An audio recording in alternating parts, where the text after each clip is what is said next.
listeners, and welcome to Pop Screen, part of the Geek Show Podcast Network. We are the Geek Show's podcast dedicated to the good, the bad, and the bewildering of movies, either starring, by, or about pop stars. No, the podcast covers such a broad range of musical and cinematic genres, from documentaries to science fiction, from country and western to hip-hop. I'm your host, Graham Williamson. I'm a film critic for The Geek Show and Horrified.com, the British horror website. I also make films and write inlay booklets for Second Run DVD. I am joined this week by Aidan once again. I also contribute to the Geek Show, and you can find me under Letterboxd under the username Aidan F. Now, there are many films over the years, from L'Aventura to Southland Tales, that have got a stinky reception at the Cannes Film Festival, but only one of them, so far as we know, caused no less a personage than Steven Spielberg to mouth, "What the fuck was that?" when the film ended. That honour belongs to a very singular film, Pink Floyd's The Wall, co-directed by Alan Parker, who handled the live-action segments, and Gerard Scarfe, the legendary caricaturist who did the animated scenes. The real authorial voice, of course, is none other than Roger Waters, mainstay of Pink Floyd from their origins to the present day, who made the concept album The Wall about his childhood trauma following the aftermath of World War II and his increasing alienation from everyday life caused by being a big rock megastar what has parties and that. It's a film that is well worthy of Spielberg's response, and yet it has had a consistent cult following since its release, buoyed in part by the continued relevance and popularity of Pink Floyd, but also in its genuine uniqueness as a film. Now, Pink Floyd's The Wall. This was one you requested, wasn't it, Aidan? This is one you said we should cover. Yeah, because, and I think it just goes back down to, again, Pink Floyd as a band, because, you know, we've got to do at least one progressive rock band or psychedelic rock band eventually for this podcast. So it's and I think this is like the one of the only films that's probably worth talking about, really. Over it. Yeah, it's weird because considering that progressive rock was noted for big theatrical concepts, it does not have much of a cinematic footprint. Yeah, so it's probably worth doing it for that matter. So I would say so, yeah. And Pink Floyd were always kind of like soft prog, weren't they? They weren't prog in the way that King Crimson were. Or say like Yes Square, or I don't know, Gentle Giant, or things like that. Yeah. I think the psychedelic rock roots overshadowed them more than the progressive rock roots for me. So some of their songs, what I mean when I say soft prog is that some of their songs are less than 20 minutes long and have a discernible tune.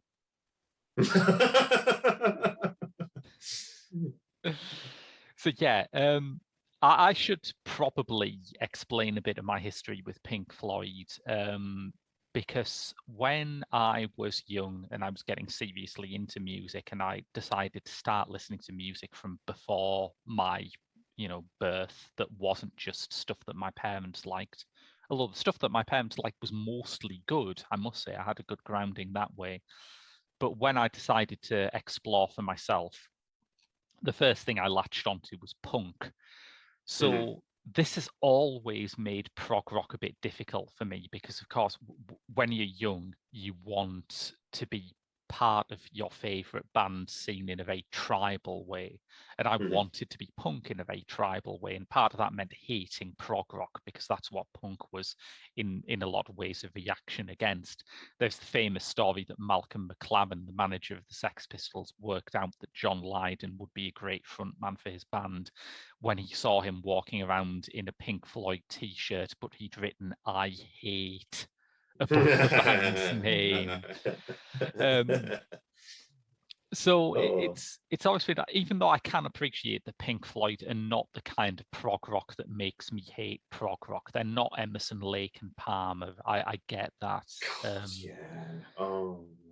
But it is still something that I have a hard time appreciating, and a lot of it has that kind of why associate with like a 70s, 80s stadium rock sound, where there is no such thing as too much chorus or too much phasing on your guitar.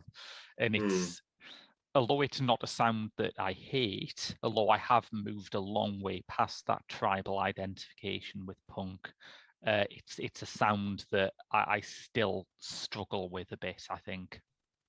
No, I'm probably from a similar wavelength as you. I think because I'm not a fan of prog rock at all. And again, it goes back to the ideas of like, once you latch onto like obscure themes of fantasy and like science fiction, and then combine them in this music style that, resembles more, takes influence from like, say, classical music as well. I think it's just a sound that I find sometimes a bit pompous for its own good. Yeah. Really, for my like, and it's always been, and I've always been like that. The only two prog rock bands that I could ever say that I like or that I love is one, Rush. And the reason why I say Rush is because, firstly, their prog rock leanings resembles music for my liking. Even for how complex and intricate it is, you can definitely tell that band has talent, and I will fight you to the bitter end if you say it otherwise. I love Rush, honestly. And the other is Pink Floyd. And the reason why I kind of like Pink Floyd is, again, it goes back to that soft prog idea that you were explaining earlier. They don't really talk about like the stereotypical ideas that surrounds prog rock, like, say, science fiction, classical music, fantasy, etc. Again, they take more stamp of psychedelic rock. They take more influences from that stance, and I like that a bit more. Again, I wouldn't call myself 100% a fan, but I would say that I enjoy, like, say, stuff like The Wall or Dark Side of the Moon or Wish You Were Here, for example. Wish You Were Here, I must say, is the one that even I have trouble resisting the charms of. I do think that's a good album. Yeah. But yeah, it's strange because I think if I was getting into music now, if I had the same taste that I did back then now, I would probably be a lot better disposed towards Pink Floyd, because even back in the late 90s, people would be surprised that I didn't like Pink Floyd, because they would say, oh, you're a big Radiohead fan, you're a big Spiritualized fan, and both of those bands sound like Pink Floyd. It's like, yeah, I can see it, but I don't, in another way I can't. I can't really see that, because when you think of Radiohead, I mean, and again, I love Radiohead, but the idea behind Radiohead is that they have like a bit more of a complex personality as well. I think when you think of Radiohead now, it's very hard to like find the Pink Floyd influence in something like The King of Limbs, certainly. But Kid A. Yeah. But when you listen back to, I mean, maybe the last two songs on OK Computer, Lucky and The Tourist, I will concede that they do sound pretty Pink Floydy. Yeah. I'm just going to say this right now. My favorite Radiohead album is Kid A. I love Kid A. Kid A is gorgeous, yeah. And I felt very old in 2018 when I realised that it was now legally adult A. Yeah. But yes, back to Pink Floyd. I suppose what I'm constructing a launch pad for here is that I was quite surprised that although I didn't love this film, I actually found it much easier to get on with than I expected. Yeah. And I think part of it was that part of what the antipathy towards prog rock was about, particularly from that punk perspective, was a kind of reverse snobbery where it's like, oh, it's public school boys talking about how, awful it is to have a lot of money. And The Wall was often held up about that. People say, oh, it's an album about how terrible it is to be a rich rock star with loads of groupies around you. And when you watch the film, you think, well, I can see a bit of where that came from, and I think that is a bit in there, but in the context of the whole film, that really isn't it, I don't think. Yeah, I find that a hard thing to clarify as true, because I don't feel that at all, because this is the era of like Roger Waters' career, and I will admit I think I'm more Roger Waters fan than I am a Pink Floyd fan. Yeah, because I just find that like there's this earnestness to him that I actually quite admire. Even when you see him like in interviews, like talking about how dark his past was, growing up in like the 1950s, 60s, school system where it was like basically like a factory, and how traumatic that was, and especially losing his father like very, very young age. Like I believe like he was like only 2 when his father died in like World War II or something like that. God, yeah. Which is like I find that like a very admirable man, to be honest. Yeah, Um, yeah. and and no one's going to change my mind about that, even though yeah, okay, he can be seen as like some people have called him a tyrant, or some people have called him like hard to get along with him, like him or David Gilmour or Nick Mason or things like people like that. But I actually quite admire the guy. I'm not gonna lie. Yeah, yeah. And I think one of the sort of good things about The Wall is ironically the thing that makes it so easy to attack, which is that it's such a it's such a good concept album. It's such a cohesive concept album that when you take a song out of that context, it becomes easy to misinterpret. Another Brick in the Wall Part 2 is a song which, when you hear it out of context, is very easy to write off like, oh, it's a public school boy moaning about how tough school was. But the purpose of The Wall as an album and a film is to give you this complete overview of society. That you have the war, you have people who come home from the war and are traumatized. You have people who then become school teachers, as many military men of that generation did, and they take their traumas out on the children who grow up to be traumatized as well. And it's like it's a work that gains strength from the environment of a concept album, I think. And for as twisted as this film is, you've got to admire like the imagery on display here, especially Gerard Scarf's like animation. I mean, yeah, it's stunning in places. It's like incredibly potent, incredibly powerful. I mean, I think the image that really struck me is when you see I think it's like during the war segment of like Pink's childhood memory of like the war, and you just see like the image of the Union Jack, and it shatters. And then it turns into this crucifix that's bleeding, like soaked in blood, yes, basically, like dripping down into the gutter below. That's incredibly, when you see imagery like that, it's incredibly inventive and creative on that front alone, because it's just telling you can get 100 different meanings of it, like from either like saying like the blood of the land is like, people would rather die for their country, and the amount of spilled blood that comes with it as well. And 100 different meanings, I find. Yeah. Going into it, Scarf was the part of it that I was like least troubled about, because I've always loved Gerard Scarf. I've always admired him for his work along magazines like he was involved in Private Eye back in the 60s when it started. And some of the imagery in here, particularly towards the end of the kind of grotesque judges, do resemble the stuff that he was doing for Private Eye. I do not know whose decision it was to bring him in, but it was a masterstroke. It really lifts the film into something truly special. Definitely. I completely agree. I mean, no matter how many things you can definitely say that the extensions of the characters found in this film is definitely relates to like Parker's sequences as well. Yeah. I think it's a great combination of talent there. And Parker is a guy I've often struggled to get along with as well. I think he was one of that generation of British directors whose main ambition seemed to be to go off to America, which I don't object to, on principle. I'm a big Christopher Nolan fan, so I'd be a hypocrite if I did. But he also got quite a lot of control over the way the British film industry was run around the turn of the millennium. And his attitude seemed to be that the British film industry should be there in large part to help out Hollywood.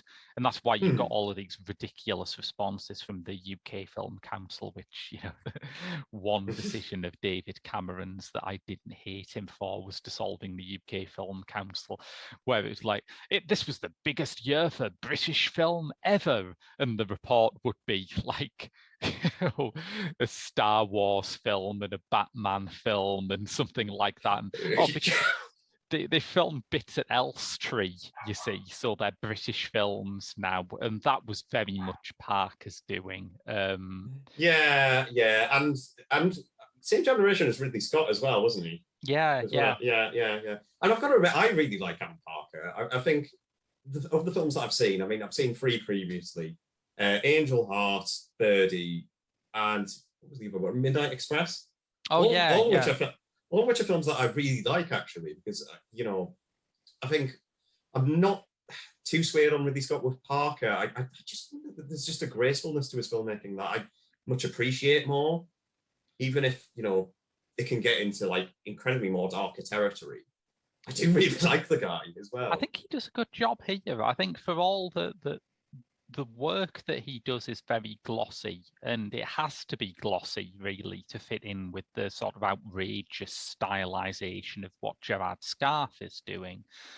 But it just reminds me of how unfair it was when people saw that style. When the French saw that style, they said, it's cinema du look, the early Léos Carax films and Jean-Jacques Bennier and things like that.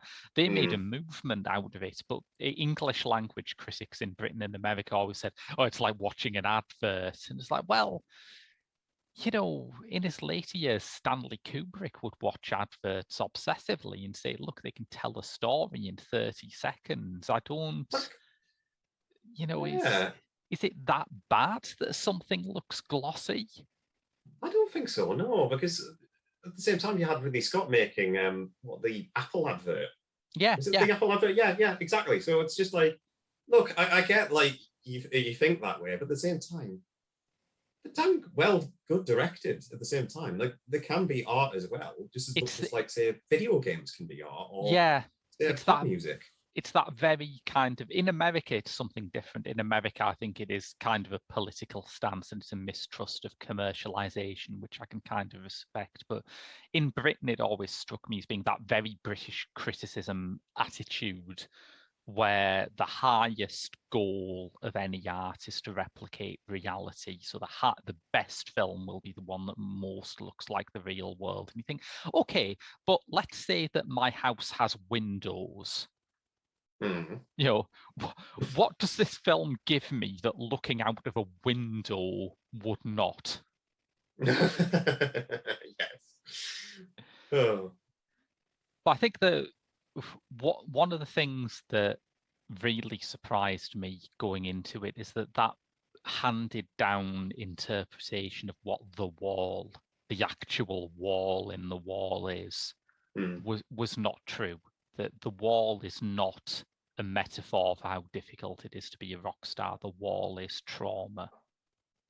It's self-isolation, it's trauma. It's, again, it goes back to, you can get 100 different readings of it, and you can, and no matter how loose it is, there's a story to it that works for the imagery that it displays.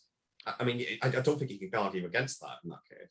I think that reaction when people sort of looked at this film and said, it's about, how hard it is to be a rock star, that reaction has dated a lot worse than anything in this film. Yeah, completely agree. Yeah. So this isn't just a Pink Floyd film, of course. This has Bob Geldof as Pink, the rock star who the film centers on. And I think the performance works for the film, and yet by the time the film was finished, I felt like I had no idea if Bob Geldof was good at acting or not. You know what? I think I completely agree. I'm very unsure about his performance. I'm not a Bob Geldof fan. I mean, I've never really cared for the Boomtown Rats or anyone like that. And that's just personally my taste, really. I've nothing against the guy. It's just how I feel. Yeah. Never really cared. But with this, it's an odd casting decision, because you can tell that they wanted like a rock star in the role. Yeah. Which is understandable, because Pink's a rock star, that's how the whole setup is built around, at least. Yeah. But with Geldof, I don't know. It's very strange, because, you can tell that he's, trying with the material, where he has like the zoned out moments in like the motel room or anything like that. And that requires like very minimal acting when it requires it. It's not like he's not going to delve into like Shakespearean monologue or anything like that. No. You're not going to expect that at all. But then when you get to the sequences where he's playing like the fascist alter ego of Pink, with like the swastikas and the hammers, where he's just like screaming at the top of his lungs and things like that, I find that more effective in a way. And I think that's how it works. But at the same time, this is like the person who, let's be honest, his acting is not at his forefront. At the same time, it sort of works. It's very strange. It's a very strange mix, I find. It's quite an odd decision to say, oh, we need a rock star for this part, because I don't think I've ever seen a film about a rock star where they do less rock star stuff, Yeah. So it's just like, if anything, this is like anti-rock star stuff. Completely. Yeah. And by the time he actually gets on stage and starts performing, as you say, we're into the segment of it where he's become a dictator, a despot. So he's not going to just sort of pick up a guitar and go, oh, well, after that nice, refreshing Nuremberg rally, here's one of my early numbers. It's gone in another direction. I really liked the fascist stuff, by the way. I thought that was really strong and interesting. Completely agree, where he's like screaming into the microphone. And the other thing too is that it makes the aspects of it that people objected to, it makes that rock star self-pity more kind of understandable, and it bends it more towards a point. It's not saying feel sorry for me, I'm a millionaire. It's saying being in this isolated life, being in a life where you are led to believe that you are more special and more important than the unwashed masses, will breed this horrible attitude in you, will make you kind of like the fascism that took Roger Waters' father's life. Yeah. I don't think that's the only interpretation of it. As you say, it's a very interpretable film, but I think structurally, the fact that it begins and ends with fascism has to mean something. Yeah, it's got to. And you can definitely tell that, again, from Scarface animation. I mean, you get the whole segment with the trial as well.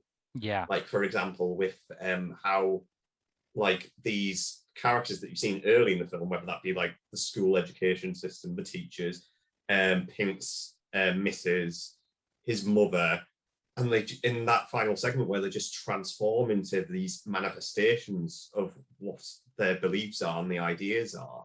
It can be completely grueling, but again, it's like incredibly inventive on that front, because it screams like, it demands your attention, no matter how loose or interpretable the imagery can be.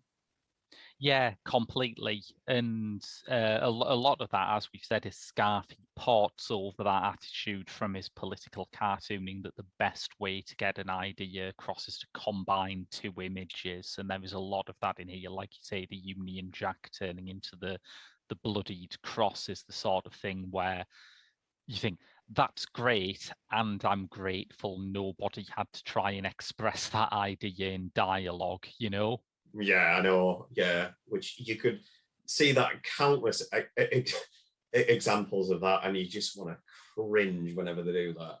Yeah, absolutely. Yeah. But the other aspect of it that we haven't really talked about is the actual album, the music, right? Yeah. Now I'm going to say this right now, because I like Pink Floyd, but like I said, beforehand, I would consider myself more Roger Waters fan than I am Pink Floyd fan. But I would say, and it's not unpopular, The Wall's probably my favorite of their albums. Yeah, I mean, it's got, like I say, coming into this as a Pink Floyd novice, it's got a couple of songs in there where even I thought, oh yeah, that one, I know that one. Yeah. Because Comfortably Numb's on there. Yeah. Another Brick in the Wall Part 2's on there. Mother's on there. Run Like Hell. There's countless songs on there. In the Flesh as well. And even like the shorter songs, like Bring the Boys Back Home, or like what was the second song on the album? The Thin Ice or something like that. Where more like sharp interludes. Even as transitional pieces, they work. They're memorable. It does a very good job turning that album into a score. I think the bits where it has like miniature reprises of particular songs, or the melody from a particular song will repeat in Michael Kamen, by the way, what a get for the score. What a great composer he was. but that is really effective, and I think that's a testament to Pink Floyd's music, because you can't just do that with any rock and roll album. You can't just sort of take a motif from a song and have it work as an orchestral interlude or something. Because the only other rock band who could probably get away with that is The Who as well, with their Countless Rock Battles. Yeah. And that's the only example where you can technically clarify that stuff. Tommy, for example, with Ken Russell. I mean, I hope we can talk about Tommy again someday, but the thing is that even then, again, that comes from a similar standpoint. Again, that record, you know, again, it's a lot less disturbed than this, but at the same time, it works. Yeah. You know, both as a visual component and as an album and as a score. Yeah. Yeah, and I mean, without spoiling what we've just been talking about, because this episode will probably go out first, but there is a bit of a trend at the moment to use orchestral versions of pop songs in movies, and sometimes it works. The orchestral version of "Toxic" by Britney Spears that pops up in "Promising Young Woman" is the one music cue in "Promising Young Woman" that didn't make me want to punch the television. I did read your review on Letterboxd, and I just went, well, that film's not gonna count on my rewatch list for 2021. It's bewilderingly bad, man. I mean, poor Carey Mulligan, who I think is great in everything, but what a bizarrely written film it is. But yeah, that's getting us off track. Oh, even then, there's that segment in High Rise, isn't there, where they use SOS by ABBA, which is gorgeous. And sets up the Portishead version coming in later. Yeah, that does use it very successively as a kind of motif, doesn't it? Yeah, that's good. Yeah. I think there were moments in this that I really took against, and I think that something like Young Lust is one of those things where I thought, yeah, it's you're doing sort of sexist cock rock ironically, but I still hate it. So, you know, it's not really Escape the Velocity. But even that has some interesting pulls in it. Two of the groupies are a very young Joanne Whalley and little Nell Campbell from the Rocky Horror Picture Show, which is kind of hilarious, I think. Yeah, that is quite... I mean, Young Lust isn't really a song that sticks out to me on that album, actually, the more I think about it. It's the one where I can remember the title, but as soon as I listen to it, it comes through one ear and goes out the other. It's just and that's not me being facetious. That's just me saying I can't really remember that song all that well, and that's really concerning. And again, it goes back to rock operas. There's always going to be like a couple of those songs in there that you aren't going to remember all that well, as like say Comfortably Numb, or going back to Tommy Pinball Wizard. Yeah.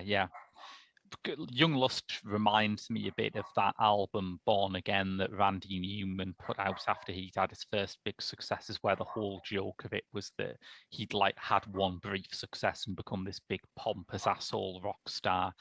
And it's quite funny, but at the same time you think, even when you put a lot of effort into being satirically bad, you have just kind of made something bad. But yeah, I'm glad you mentioned Mother, by the way. That was one of the songs that was a pleasant surprise to me, because it has that kind of old, weird Britain sense, that kind of colliery band sound that just you don't really get in media anymore. It's too old-fashioned. But there was...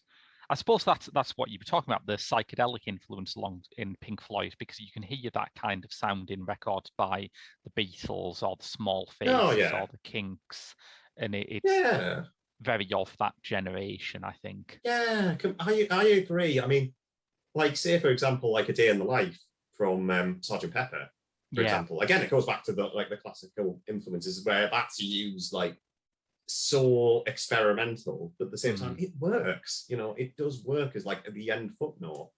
Yeah, and you can definitely see that in here with like say something like The Trial, where like the classical influences, again, they're not really used in a pompous, pretentious way. It's actually used as like very specifically and very understandably as well. And I think that part of it's like due to like Waters, and I think the other half of it is Bob Ezrin as well. Bob Ezrin, who was... Ezrin, who was the producer for The Wall. He's done like a lot of things. Yeah, he did The Wall. I think he's worked with Alice Cooper a lot as well. That's an interesting jump to make. Yeah, it is. It is. Yeah. I do like Ezrin. I will admit, I do like him a lot. Yeah. The other thing that's kind of interesting about this film, from my perspective, from coming to prog like through an oppositional viewpoint, is that there is this myth that as soon as Sex Pistols released Anarchy in the UK, every single prog album just stopped selling. That was true for some of the worst prog bands. I think Keith Emerson did say that, you know, his record sales were literally wiped out overnight by punk. But of course, here it's 1982. You know, the Sex Pistols have split up in very acrimonious circumstances. Yeah, the Clash were soon to follow as well. Yeah. Punk is very much over, but Pink Floyd are still marshalling big money to make a very lavish film. So that's kind of interesting, I think. Yeah, it's an interesting thought about that, because you would think by this point, and there was still prog rock elements in here, because yes, around about this time would release like more pop rock ballads. Of course, this was also the time of Genesis, like with Phil Collins as well. Yeah, that they were pivoting towards a more kind of poppy radio sound as well. Yeah, commercial sound. Yeah. So it's a strange era for prog rock, because this was also the era of new wave and disco as well. So it was just like, yeah, really interesting, diverse material, even though, again, I'm not a fan of the 80s, but then again, we've discussed this at length, haven't we? Oh, boy, yeah. I suppose that's a good point that I hadn't considered, though. If you were to play me sort of prog bands music from the time, if you were to play me Pink Floyd and Genesis and Yes and what they were doing around this time, and you said which of these bands is about to make a massive lavish musical with animated sequences and a director who does loads of commercials and music videos, I would definitely pick Yes or Genesis above Pink Floyd. Yeah. And somehow it was the latter option.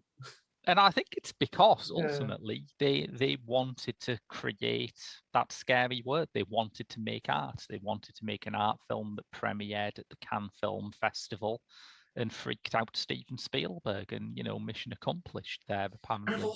And of all the films to freak people out, The Wall? It's odd, isn't it? Yeah. Yeah. I suppose there is an element to it where people who were at the Cannes Film Festival are probably kind of used to seeing weird arty stuff. But this is kind of weird arty stuff on a mega budget level with all the trimmings. Yeah. And there's a part of it where sometimes it magnifies it. I watch a lot of weird films, but sometimes the most weirded out I get from a film is watching like an early-ish Tim Burton film like Beetlejuice or Batman Returns and thinking, God almighty, a studio had to sign off on this. You know, or like Nick Rogue delving into The Witches, for example. That childhood, you know, it's just like, that's a lot more freakish in my imagination. Here, it's tackling adult themes. So I expect that from the get-go, you know. Here, I get to, with The Witches or say like a Tim Burton film, I immediately get disarmed. Yeah, I think that's part of it. And this does come from before the Cinema de Look era, when French critics were trying to work out what it meant that advertising and commercial aesthetics were being used in art cinema. That's kind of a weird era, that Cinema de Look stuff, because all of the directors in it had different paths. It's like Luc Besson was involved in his early days, and everyone's like, oh, this is a revolution. You've got French films that look like Hollywood films. And then he went to Hollywood and made Hollywood films that look like Hollywood films. And you think, well, yeah, that's kind of less interesting, if I'm honest. Yeah, and still making Hollywood films to this day. Still making Hollywood films that do indeed look like bad Hollywood films. But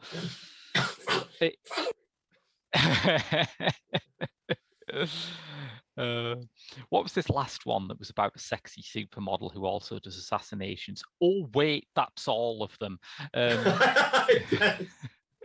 Every Luc Besson pitch. But Cinema de Look also had Leos Carax folded into it. He was also part of it, and he's obviously gone on to be a much more interesting director than even those very interesting early films would have had you believe. Yeah. So yeah, in terms of cinematic influences, I was sort of thinking it harks ahead to that. I also had a very specific thought, which is, has Alan Parker seen Martin Scorsese's The Big Shave? Oh, yeah. Background context, The Big Shave is one of his early short films, I believe. Yeah. And I remember Ryan, when we were on Eclectico, that was the film that freaked him out the most. And Ryan watches some nasty shit. I know, he watched some shit ranging from, oh yeah, I want to watch Antichrist soon. It's just like, really, Ryan? Really? And it's your funeral. And then he goes out to say, like, The Big Shave is the film that freaked him out the most, because, just with a guy constantly shaving himself, and eventually it reveals blood and things like that. It's just like, really? I mean, I get it. I find The Big Shave very hard to watch, and I think it's one of those films where every time I've met someone who watches a lot of horror films, Rob is much the same as this.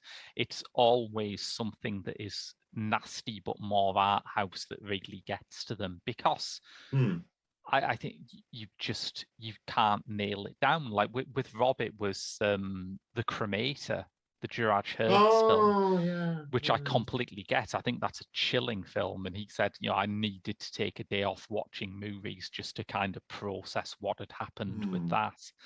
For me, it was like, say something like Joachim Trier's Thelma, or Calvary, for example. Yeah. Because with how both those films end and the twists that it takes, I felt disgusted with myself like for days afterwards. For me, it's like, I suppose the thing that I had the strongest reaction to takes it back to Scorsese. I am always surprised that when you get people who are not like serious film fans, but like Scorsese, and you do, because part of his genius is that he has that crossover audience. But they talk about Taxi Driver, yep, get it. They talk about Goodfellas, yep, get it. Maybe they've talked about something more recent like The Wolf of Wall Street, yep, get it. But it's always surprising to me that they talk about Raging Bull, because that film is incredibly bleak. I think a movie about a breakdown made by people who were having a breakdown, and I just found it so oppressive when I watched it. Even the dogs are bothered by the thought of it. Oh, let me tell them off again. Like I said, I'll let them run rampant. Boys, stop it! They do this shit all the time. Keep that bit in, actually. I think I will. Yeah, but we were talking about the Big Shave, yeah, and whatever influence Parker was taking for that scene, I read it was also for Waters. It was based on something that actually happened with Sid Barrett, who I guess is kind of the ghost at the feast here, right? Talking about Sid Barrett, I mean, that's probably the only era of Pink Floyd that I've been inclined to listen to, but never got round to. Yeah.